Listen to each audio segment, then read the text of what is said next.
በስመ አብ ወወልድ ወመንፈስ ቅዱስ አሐዱ አምላክ። የብርሃን እናት ጸሐፊ ዲያቆን ሄኖክ ኃይሌ። ምዕራፍ 1 የገነት ስደተኞች። ክፍል 4 የሰማዩ ይሁዳ። ዓለሙን ሁሉ የሚያስተው ዲያብሎስና ሰይጣን የሚባል ታላቅ ዘንዶ እርሱም የቀደመው እባብ ሔዋንን ያሳታት እጅግ በሚያስፈራ አውሬ ውስጥ ሆኖ አልነበረም። ራዕይ 12 ቁጥር 9። ቅዱስ ኤፍሬም ሶርያዊ እንዳለው ሰይጣን መልአክ መስሎ አልመጣም፣ ወይንም እንደ ገዳመ ቆሮንጦስ ሰው ሆኖ አልተገለጠም። እጅግ ግዙፍም በመሆን በብሄሞን ሊዩታን አምሳልም ወደ እነርሱ አልመጣም። በሾለ ጥርስ የሚያስፈራ ገጽ ወደ እርሷ የመጣ ልዩ አውሬም አልነበረም። ለነገሩ እጅጉ የሚያስፈራ አውሬ ሆኖ ቢሆንም አዳምና ሔዋን ከውድቀታቸው በፊት ፍርሃት አልነበረባቸውም። በጥንት ተፈጥሮ አራዊት አዳምን ይፈሩ ነበር እንጂ የትኛውም አውሬ አዳምና ሔዋንን አያስፈራቸውም ነበር። ሰው ወደ አዳማዊ ቅድስናው ሲመለስ ከአራዊት ጋር አብሮ መሆንን እንደሚቀለ የብዙ ቅዱሳን ሕይወት ምስክር ነው። ትሑትና ቅዱስ ሰው በላተኛ አውሬዎችን ሲቀርባቸው ሲመለከቱት አውሬነታቸው ይገራል፣ እንደ ጌታቸውም ያዩታል። በፊቱም አጎንብሰው እግሩን ይልሳሉ።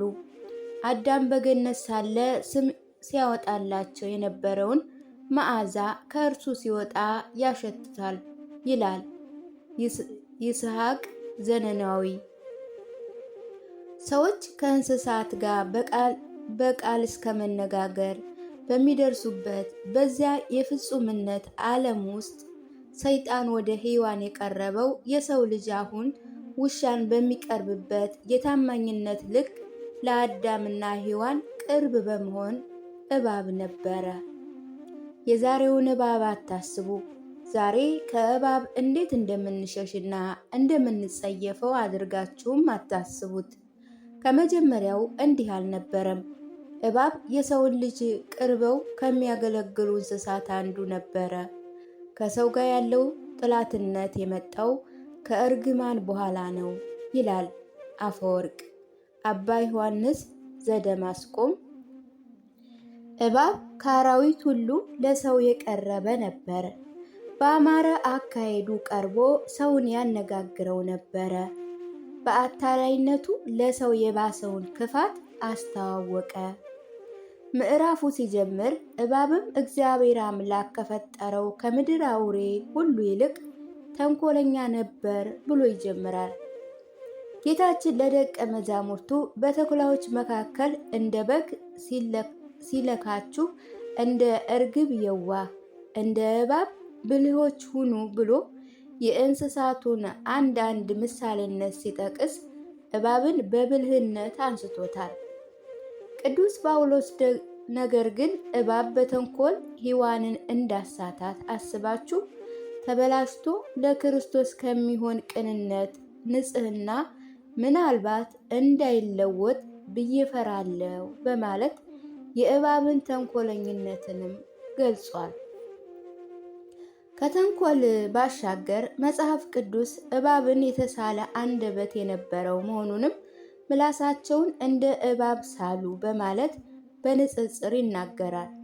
በእርግጥ መጽሐፍ ቅዱስ ስለ እባብ ሲናገር እባብን ሲራገምም በአብዛኛው በእባብ ስጋ ተሰውሮ የሰውን ልጅ ከገነት ያስወጣውን ዲያብሎስን በእባብ በኩል እየወከለም ጭምር ነው። ሆኖም እባብ ተንኮለኛና ብልህ ነው ሲባል የእባብ ተንኮለኝነትና ብልህነት ከምድር አውሬ ሁሉ ብቻ መሆኑን መዘንጋት አይገባም። እባብ በጥበብ የሚበልጥ ማሰብ የማይችሉትን እንስሳት ነው እንጂ ከጠቢብ የሰው ልጅ ጋር የሚደርስ አይደለም። ቅዱስ ጳውሎስ ከሰው ጥበብ ይልቅ የእግዚአብሔር ሞኝነት ይጠባል እንዳለው ከእንስሳት ጥበብ ይልቅ የሰው ልጅ ሞኝነት ይጠብባል። ከሰው መካከል ሞኝ የሚባለው ሰው እንኳ ከእንስሳት ሁሉ ጠቢብ ከሆነ እንስሳ በላይ ጠቢብ ነው ይላል። ቅዱስ ኤፍሬም ሶርያዊ የእባብ ተንኮለኝነት ከአዳምና ሔዋን ጥበብ ጋር ሲነጻጸር ሞኝነት ነበር እንዳለው ነው።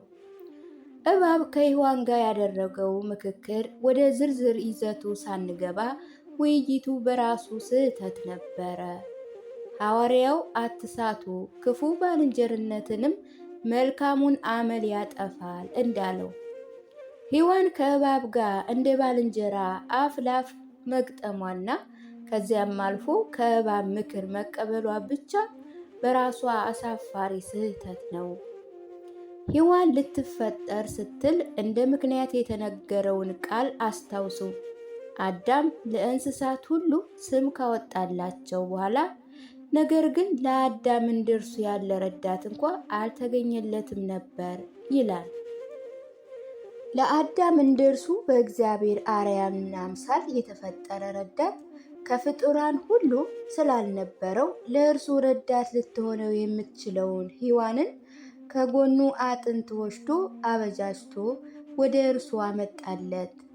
እዚህም ለሰው ልጅ ረዳትና የሀሳቡ ተካፋይ መሆን የሚችል እንደ እርሱ ያለ ረዳቱ የሰው ልጅ መሆኑን እንረዳለን። ከአዳም ጋር ረዳቱ ልትሆን የተፈጠረችው ሔዋን ግን እንስሳውን እባብ ረዳቷና አማካሪዋ አድርጋ ራሷን አዋረደች። ዘፍጥረት 2 ቁጥር 20። ቅዱስ ኤፍሬምም ይህንን ሲገልጸው የሚያነጋግራት እባብ የእርሷ የተፈጥሮ ወገን ነበርን? አልነበረም። እባብ ለእርሷ የተገዢ ከሆኑት እንስሳት ወገን ነበር። ሔዋን ግን የእባቡን ቃል አመነች፣ የእርሱን ምክር ከፈጣሪዋ የበለጠ ነው ብላ ተቀበለች። ይቅር ሊባል በማይችል መታለልም ተታላ ነበር ይላል። ቅዱስ አባ ጊዮርጊስ ዘጋስጫ ደግሞ ሴት አገልጋይ እመቤቷን እንደምትመክር ለእርሷ እንደሚቀና ሆኖ እባብ መከራት። ካሳታት በኋላ ግን የልጆቿን እግር ለመንከስ የሚጠባበቅ ጠላት ሆናት ሲል የሔዋንንና የእባብን ወዳጅነት ከእመቤትና ደነግጥሯ ቅርበት ጋር አነጻጽሮታል። ሔዋን ከእባብ ጋር በነበረ ቆይታ የከበረውን የእግዚአብሔርን ቃል ዝርዝር ለእባብ አስረድታለች።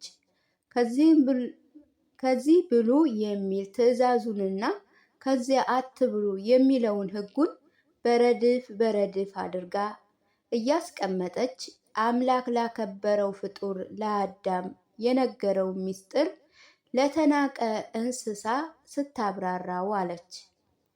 ከፍ ብለን ባየነው በአባ ጊዮርጊስ አገላለጥ መነጽር እንኳ ብናየው አንድ የንጉሥ ከፍተኛ ባለስልጣን ንጉሥ የነገረውን ዜጎችን አደጋ ላይ ሊጥል የሚችል አደገኛ የሞት ሽረት ምስጢር ሁሉ ዘርዝሮ ለእመቤቱ አገልጋይ አወራው።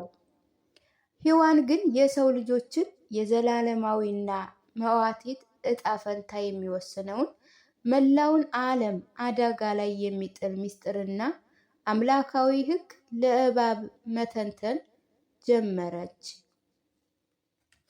በወንጌል በእግራቸው እንዳይረግጡት ተመልሰውም እንዳይነክሷችሁ የተቀደሰውን ለውሾች አትስጡ፣ ዕንቁዎቻችሁንም በእርያዎች ፊት አትጣሉ ተብሎ ተጽፏል። ማቴዎስ 7 ቁጥር 6። ሔዋን ግን መለኮታዊና ምስጢራዊ በእባብና ዳቢሎስ ፊት ጣለች። እባብም የእግዚአብሔር ትሞታላችሁ የሚል ቃል በእግሩ እንደ ሐሰት ረገጠው። እርሷንም ባሏንም ተመልሶ ነከሳቸው ይላል አፈወርቅ። ለመሆኑ ከእባብ ጀርባ ተደብቆ የሚርከሰከሰውስ ማን ነው? እንዲህ በእባብ ውስጥስ ተደብቆ ለሰው ልጅ ክፉ ምክር የሚመክረውስ እርሱ ማን ነው? አንደበት ካልተዋሰ ማውራት የማይችል በእባብ የጀመረው ክፋት በየዘመናቱ በየፍጥረቱ እየገባ ክፋትን የሚዘራ ጥላት እርሱ ማን ነው? ሰይጣን አይደለምን? በእርግጥ ሰይጣን እንዲህ ያከፋው ምንድን ነው? በሰው ልጅስ ላይ ያስነሳው ምንድን ነው? ይህንን ክፍል በቀጣይ እንቀጥላለን። ወስብሐት ለእግዚአብሔር ወወላዲቱ ድንግል ወለመስቀሉ ክብር።